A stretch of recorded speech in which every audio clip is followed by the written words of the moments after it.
السلام عليكم ورحمة الله تعالى وبركاته، ومرحبا بكم في جديد على تاريخ المغرب.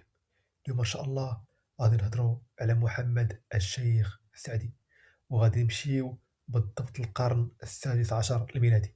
في هذه الفترة المغرب كان عايش واحد الوضعية صعيبة بزاف، حيث البرتغاليين كانوا كما قلنا مسبقا مسيطرين على مدن الساحلية، والسلطة ضد الوطاسية كانت غادية وتتضاعف. في هذه الظروف غادي يبان محمد الشيخ السعدي، وبالضبط في جنوب المغرب. وهذا الشيخ بالضبط هو من أشراف السعديين، وكان الهدف ديالو واضح: هو يوحد المغرب ويواجه البرتغاليين.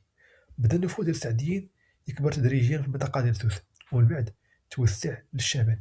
ومع الوقت غادي يقدر محمد الشيخ السعدي أنه يبني واحد الجيش اللي قوي ويوحد القبائل، حتى جات اللحظة الحاسمة سنة 1549 فين دخل فاس وأنهى بذلك الحكم ديال الدولة الوطاسية.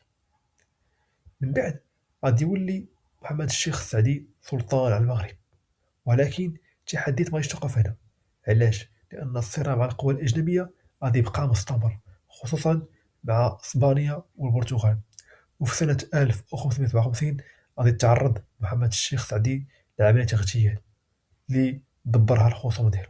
ولكن بالرغم من ذلك الدولة السعدية ما غاديش تطيح، حيت غادي يجي واحد الشخص آخر اللي هو أحمد المنصور الذهبي، وغادي يكمل داكشي اللي خلى السلف ديالو محمد الشيخ السعدي.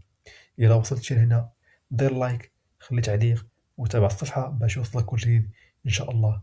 والسلام عليكم ورحمة الله.